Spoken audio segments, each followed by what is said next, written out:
প্রাপ্তবয়স্ক আছি, মনে করেন 50-এর ঊর্ধ্বে, এই অবস্থার কথা বলা হচ্ছে। এখানে সারমর্ম বলা হচ্ছে মৃত্যুর আগমন যখন তখনই সম্ভব। কুল্লু নাফসিন যায়িকাতুল মাউত, প্রতিটা মানুষকেই মৃত্যুর স্বাদ গ্রহণ করতে হবে। ডেট কনসিডার নো টাইম, মৃত্যুর কোনো কি নাই, সময়সীমা নাই। আমাদের প্রস্তুতি থাকতে হবে সবসময়। এখানে বালক থেকে বৃদ্ধ পর্যন্ত সবাই নেই, তবে আজকাল সারমর্ম হচ্ছে বৃদ্ধদের কথা নিয়ে, যে লাবালক অবস্থায়, সাবালক অবস্থায় বা 40-এর আগে ছেলে মানুষী অবস্থায় যদিও পাপ কাজ করা ঠিক না, শয়তানের অত্যাচার মানুষ অনেকে অনেক খেয়াল খুশিতে পাপ কাজ করে থাকে, কিন্তু যখন চুলদাড়ি পেকে যাবে সেই সময় আমাদের উচিত যে আমাদের কবরের সার্টিফিকেট আসে গেছে। বেশি বেশি মানে গুনাহ না করার বা গুনাহ করতে লজ্জা পাওয়ার কথা এখানে বলা হচ্ছে এইটা, যে আমরা যাতে বেশি বেশি ইবাদত বন্দী করি, আমাদের সময়টাকে যাতে আল্লাহর কাছে যাতে বেশি বেশি ধারণা দেয়, পাপ কাজ থেকে বিরত থাকা, অর্থাৎ আমরা যাতে দুনিয়াবি ব্যস্ততা থেকে পরিহার হই। এই জন্যে বলা হচ্ছে যে দুনিয়ার ব্যস্ততা জীবনটাকে কাটিয়ে দিয়ে এই বৃদ্ধ বয়সে আল্লাহ তাআলার অধিক স্মরণ করাটাই আমাদের জন্য উত্তম। আর যারা ছেলে বয়সী, ইয়ং বয়সী, আপনারাও এই সময়টা পার করে আসছেন। আপনারা হয়তো এই সময়টা, যারা আজকে 5 ওয়াক্ত নামাজ পড়তেছে, আপনারা ওই সময় পড়েন না। যারা আজকে ভালো কাজের দিকে অগ্রসর হচ্ছে, ভালো কাজ করতেছে, তারা আপনারা হয়তো করেন না। আল্লাহ তাআলা আপনাদের এই সময়টার সুযোগ দিচ্ছে, এটা বোনাস সময়। এই সময়টাতে আল্লাহ তাআলা আপনাদের নফল ইবাদতের মাধ্যমে ওই যে যুবক বয়সের যে ইবাদতের ঘাটতিগুলো আসছিল সেগুলো আল্লাহ তাআলা পূরণ করে দিলেন। সুবহানাল্লাহ, সুবহানাল্লাহ। এই জন্য বলা আছে শেষ ভালো যার, সব ভালো তার। সময় সাপেক্ষে অনুযায়ী আমাদের ইবাদত বন্দেগীগুলোর প্রতিও আমাদের মনোনিবেশ করা দরকার। আল্লাহ রাব্বুল আলামিন আমাদেরকে কোরআন শরীফের মধ্যে 114টা সূরা রয়েছে, প্রতিটা সূরার নাজিলের কারণ, প্রেক্ষাপট এবং সারমর্ম দিয়েছে। তার মধ্যে একটি সূরা আছে সূরাতুল হুমাযা। এখানে বলা আছে ওয়াইলুল লিকুল্লি হুমাযাতিল লুমাযা, দুর্ভোগ তাদের যারা পশ্চাতে এবং সামনে মানুষের গীবত করে, পরনিন্দা করে। আলোচনাটা ভালো করে শোনেন। কোরআন শরীফের মধ্যে একটি সূরা মানুষের পরনিন্দাকারী সম্পর্কে বলা হয়েছে যে ওয়াইলুল লিকুল্লি হুমাযাতিল লুমাযা, দুর্ভোগ প্রত্যেকের যে পশ্চাৎ সম্মুখে লোকের নিন্দা করে। আল্লাযী জামা মালাহু ওয়া আদ্দাদা, যে অর্থ সঞ্চয় করে এবং তা বারবার গণনা করে। মনে করেন প্রথম আয়াতে বলা হচ্ছে পরনিন্দা, হুমাযাতিল লুমাযা। হুমাযা বলতে তাফসীরে এসেছে মানুষের হাত এবং চোখ দ্বারা অন্য মুমিনকে কষ্ট দেওয়া। লুমাযা শব্দের অর্থ হয়েছে, তাফসীরকারক বিশ্লেষণ করতেছে যে মুখ এবং জিহ্বার দ্বারা অন্যকে কষ্ট দেওয়া।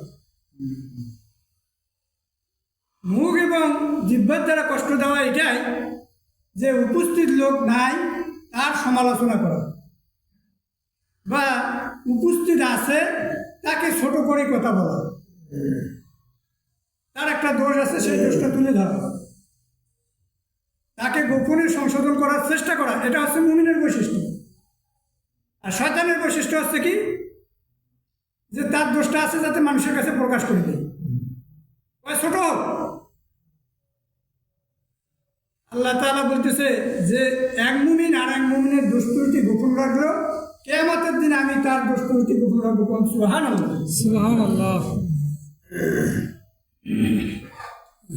তাহলে আমাদের সমাজে আমরা কি মনে করি, নিজেকে ভালো রাখার জন্যে, অন্যকে ছোট করার জন্যে বিভিন্ন দোষ ত্রুটি খুঁজে পাই।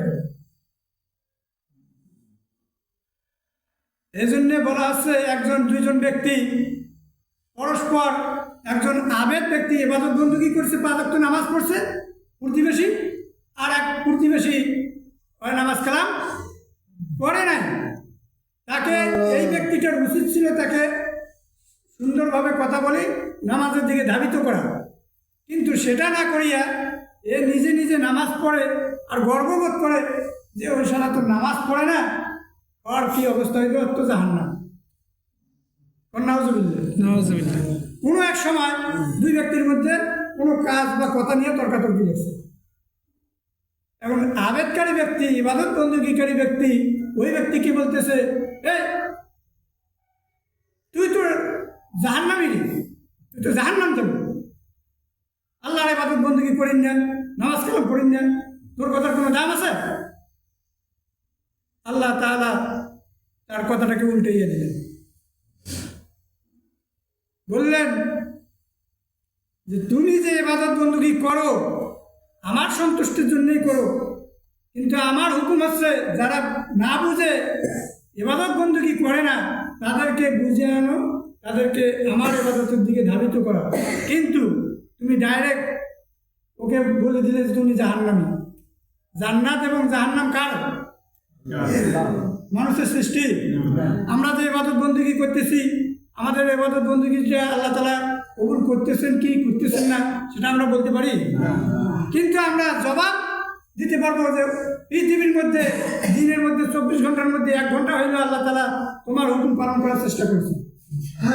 এই জবাবটা আমরা আল্লাহর কাছে দিতে পারবো, এই আশাটুকু আমরা রাখতে পারবো। কিন্তু ইবাদত বন্দেগী আল্লাহ তাআলা কবুল করবেন কি না করবেন না সেটা আমরা কিন্তু জানি না। ওই ব্যক্তি যখন ওই ব্যক্তিকে বললেন যে ইবাদতকারী ব্যক্তি ইবাদত না করা ব্যক্তিকে বললেন তুমি জাহান্নামী, তখন আল্লাহ তাআলা বললেন তোমার সব ইবাদত ধ্বংস, তুমি জাহান্নামী, ওকে আমি জান্নাতে করে দিলাম। তো সুবহানাল্লাহ। এটা বলার উদ্দেশ্য আছে এই যে সূরা হুমাযার মধ্যে ওয়াইলুল লিকুল্লি হুমাযাতিল লুমাযা, পশ্চাতে এবং সামনে মানুষকে নিন্দা করা, যে নাই তার দোষ ত্রুটি আলোচনা করা, আর সামনে থাকলে তাকে ছোট করিয়া মানুষের কাছে প্রকাশ করা, নিজেকে ভালো মনে করা, এটা করা যাবে না। আল্লাহ তাআলা কাকে কোন উপায়ে নাজাত দান করবেন, কাকে কোন উপায়ে মর্যাদা দিবেন আমরা কিন্তু কেউ বলতে পারি না। তারপরে বলা হচ্ছে আল্লাযী জামা মালাহু আদ্দাদা, যে অর্থ সঞ্চয় করে এবং তা বারবার গণনা করে। এবার আবার সুবাদ শূন্য দান সদকা যে আল্লাহ তাআলার হুকুম, এটা চিন্তা ভাবনা না করি আজকে আমার কি 10,000 টাকা হয়েছে, ওইটা আর 5,000 টাকা হইলে 15,000 টাকা হইবে, এটা ট্রাঙ্গর থুইয়া বারবার কয়েকদিন পর ভুলে গেছে, কয় টাকা যে থুনুরে আসে না নাই ঠিক করি দেখি। কিন্তু ওইখান থেকে যে তোমার 1,000-2,500 টাকা অন্তত দান করা দরকার, যে সঞ্চয়টা করছো, যারা কায়িক পরিশ্রম করছো তাদের শারীরিক সুস্থতার জন্য এই দানটা করবেন, আল্লাহ তাআলা আপনাদের শরীরটাকে সুস্থ রাখবে।